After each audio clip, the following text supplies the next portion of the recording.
आपको पता है, कल ही पड़ोस की ममता अपने लिए नई साड़ी लाई है, लेकिन आपको तो कितने महीने हो गए मुझे नई साड़ी दिलवाए हुए।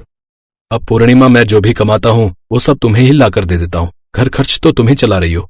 हाँ, तो कौन से लाखों रुपए कमा कर देते हैं? जितना देते हैं उसमें सिर्फ 2 वक्त की रोटी का गुजारा ही बड़ी मुश्किल से हो पाता है। इस झोपड़ी में रहते रहते कितना समय हो गया है, लेकिन वही 2 वक्त की रोटी खाने को मिलती है। हाँ, तो अब मैं क्या करूँ? जितनी कमाई हो सकती है उतना कमा लेता हूँ। आखिर ढाबे पर काम करके मिलता ही कितना है। मालिक जो भी देता है वो तुम्हें ला कर दे देता हूँ।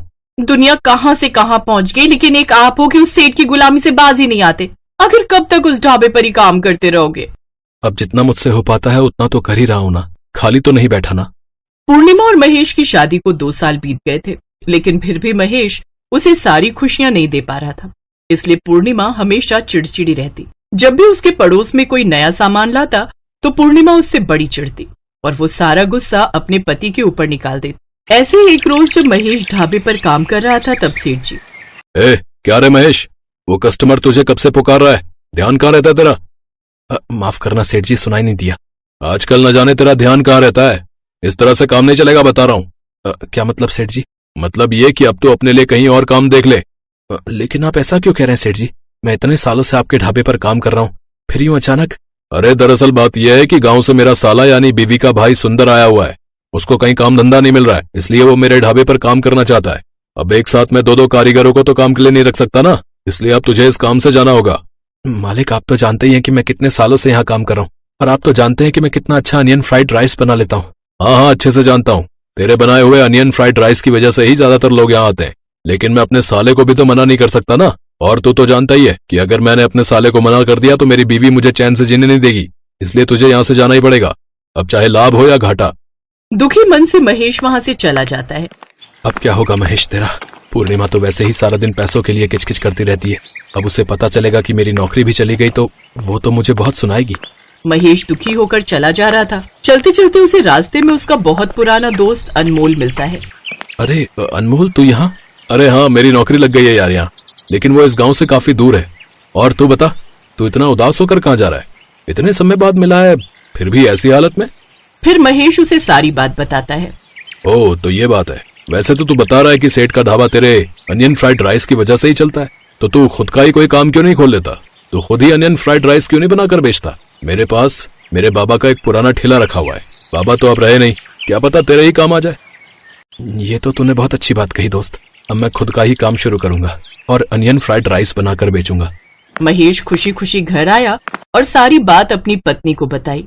ओह, ये तो बड़े दुख की बात है कि आपकी नौकरी चली गई, लेकिन अच्छी बात यह है कि अब उस सेठ की गुलामी नहीं करनी पड़ेगी और खुद का काम शुरू कर सकोगे। लेकिन एक मुश्किल है पूर्णिमा। वो क्या जी? मेरे पास काम शुरू करने के लिए बिल्कुल भी पैसे नहीं है। कैसे होंगे? सब पैसे तो आप लाकर मुझे दे देते थे। वैसे मैंने कुछ पैसे बचा कर रखे हैं, वो अब काम आ जाएंगे। अगले दिन से महेश ने अनियन फ्राइड राइस बनाए और उसको ठेले पर रखकर बाजार में ले जाकर बेचने लगा।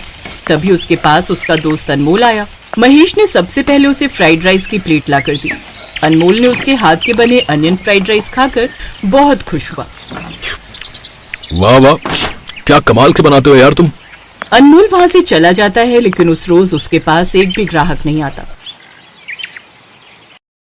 कोई बात नहीं जी, आप चिंता मत कीजिए, अभी लोगों को आपके हुनर का पता नहीं चला है। अगले दिन महेश फिर से अनियन फ्राइड राइस लेकर बाजार जाता है।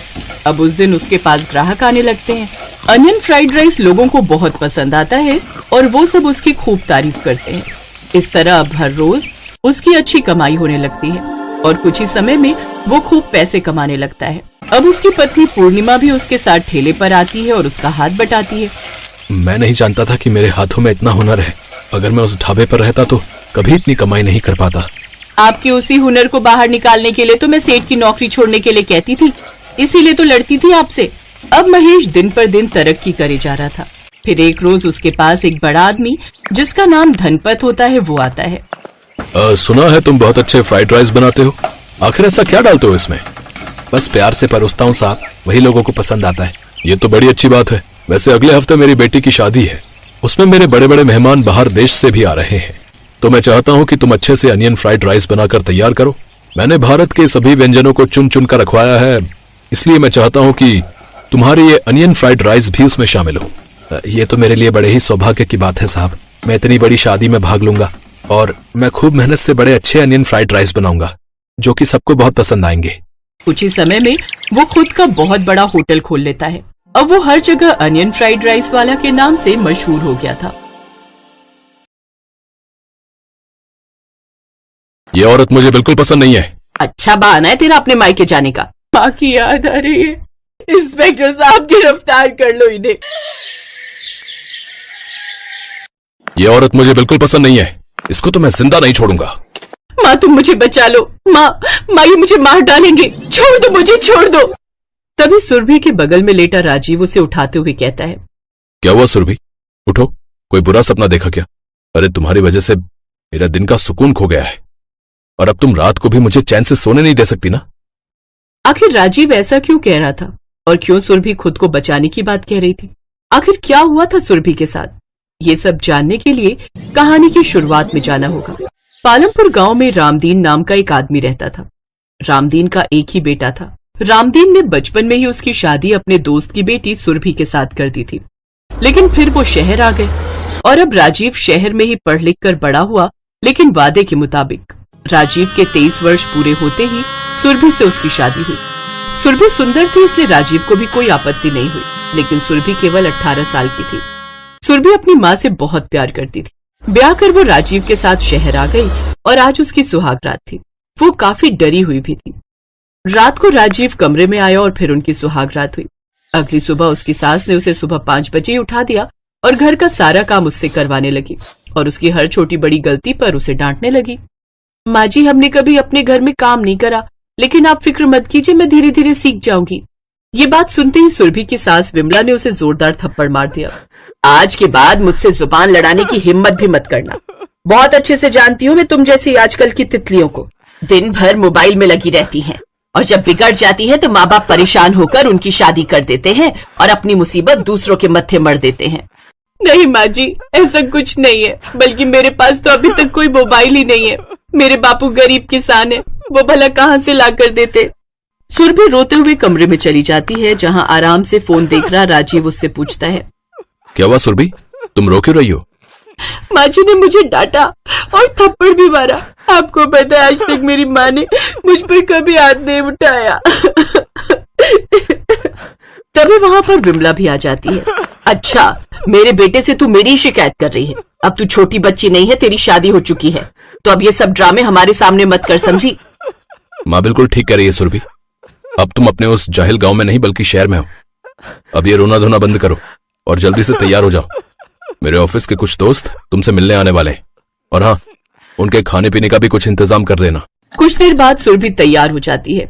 इधर राजीव के दोस्त भी घर आ जाते हैं, जिसमें 2 लड़के और 2 लड़कियां होती हैं। अरे ये क्या, हमारी भाभी तो एकदम देसी है, 2 चोटी सर पर सरसों का तेल।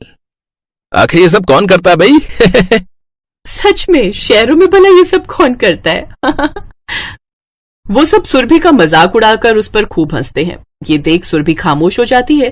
तभी राजीव उससे कहता है, करवा देना मेरी बेइज्जती। अब यहाँ खड़े खड़े मुंह क्या देख रही हो? जाओ और जाकर इनके नाश्ते का इंतजाम करो। सुरभि रसोई में जाती है और चाय नाश्ता बनाने लगती है। तभी वहाँ विमला आ जाती है। जा बहू, तू अपने कमरे में जा, मैं इन लोगों को चाय नाश्ता दे आती हूँ। नहीं माँ जी, मेरे होते हुए आप क्यों काम करेंगी? आप बैठिए, मैं चाय नाश्ता दे आती हूँ। तुझसे जितना कहा है उतना कर, समझी? यूँ सबके सामने गंवार बनकर आने से हमारी इज्जत कम होगी। सब राजीव के दोस्त हैं, बड़े घरों से हैं। यहाँ ये सब नहीं चलता यूँ गंवार बनकर रहना। अब से तू बाहर भी नहीं निकलेगी और मोहल्ले के लोगों के सामने भी नहीं आएगी। अपनी सास के मुंह से ये सब बातें सुनकर सुरभि की आंखों में आंसू आ जाते हैं और वो रोते हुए अपने कमरे में चली जाती है। उधर विमला चाय नाश्ता लेकर बाहर चली जाती है। उसे देख राजीव की दोस्त विमला से, अरे आंटी जी, आपने क्यों तकलीफ की? भाभी जी को बोल देती, वो ही ले आती। अरे कोई बात नहीं बेटी, वो क्या है ना, हमारी बहू गांव से है ना, इसलिए थोड़ा शर्मा भी रही है। इन लोगों में आत्मविश्वास की थोड़ी कमी रहती है, इसलिए जरा हिचकिचाते रहते हैं। तो आंटी जी, आपने इसकी शादी आखिर गांव में की क्यों? अब क्या बताऊं बेटा, ये तुम्हारे अंकल जी की करनी है। वो क्या है ना, इनके बचपन के दोस्त की बेटी थी, इसीलिए इन्होंने हाँ कर दी। अपनी सास की ये बात सुरभि सुन लेती है और अपने कमरे में जाकर वो अपनी माँ को याद करते हुए रोने लगती है। राजीव कमरे में आता है। क्या हुआ सुरभि, अब तुम फिर से क्यों रोने बैठ गई? जी मुझे अपनी माँ की बहुत याद आ रही है, प्लीज मुझे उनसे मिलवाने ले चलो ना। तुझे बड़ी जल्दी मायके जाने की पड़ी है? कहीं जो माँ कह रही थी वो सब सच तो नहीं है? वहां कोई तेरा पुराना यार तो नहीं जिसकी याद तुझे सता रही हो और तू अपनी माँ का बहाना लगा रही हो? ये आप कैसी बातें कर रहे हो जी? मुझे सच में अपनी माँ की बड़ी याद आ रही है। अच्छा ठीक है, लेकिन अभी मुझे छुट्टी नहीं है। जैसी छुट्टी मिलेगी मैं ले चलूंगा तुम्हें तुम्हारी माँ से मिलवाने। अब जाओ, यहाँ क्या खड़ी हो, जाकर खाना बनाओ, रात होने वाली है। राजीव की ये बात सुनकर सुरभि को थोड़ा सुकून मिलता है। कुछ देर बाद खाना बनाकर वो सबको परोसती है, जिसे खाने के बाद विमला कहती है, छी भला ये भी कोई खाना है? मुझे तो लगा था गांव से है तो अच्छा खाना बना लेती होगी, लेकिन ये तो बड़ा ही बेस्वाद खाना बनाती है।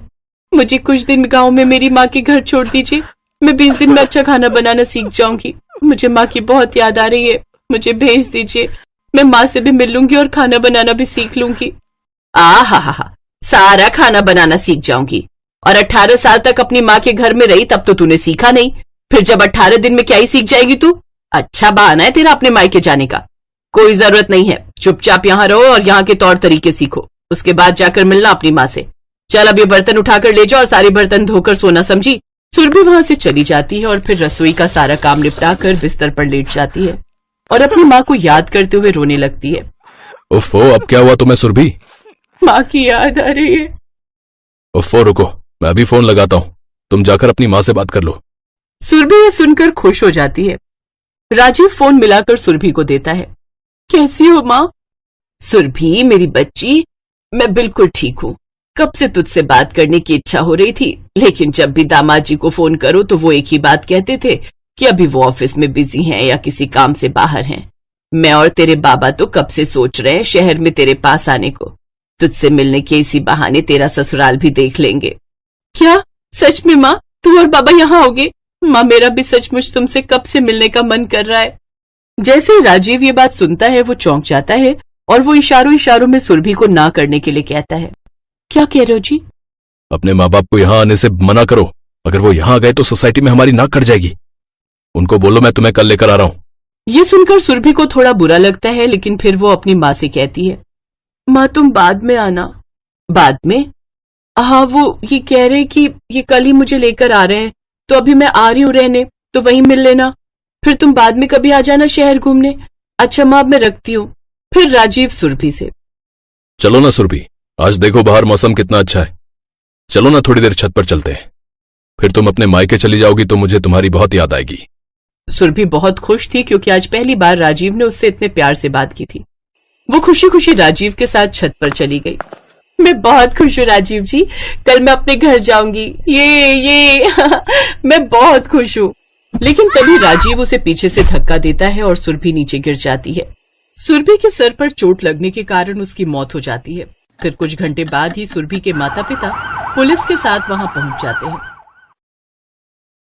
राजीव और उसकी मां सुरभि की लाश को ठिकाने लगा रहे होते हैं कि पुलिस उन्हें रंगे हाथ आकर पकड़ लेती है।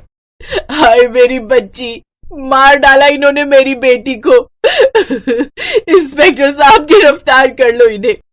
आप सब यहाँ कैसे? सुरभि से जब बात हुई उस वक्त फोन कटा ही नहीं था, तुम्हारी आवाज हमें फोन पर आ रही थी और फिर तुम दोनों छत पर और फिर मेरी बेटी के चीखने की आवाज। बता क्यों मारा तूने मेरी बच्ची को? क्योंकि मैं किसी और से प्यार करता था और इसी गवार लड़की से शादी करके मैं फंस गया था, मुझे इससे छुट्टी चाहिए थी। राजीव और उसकी मां को गिरफ्तार कर लिया गया और उन्हें उम्र कैद की सजा सुनाई गई। लेकिन आज भी ऐसे कई घर हैं जहां लड़कियों को किसी न किसी कारणवश मार दिया जाता है।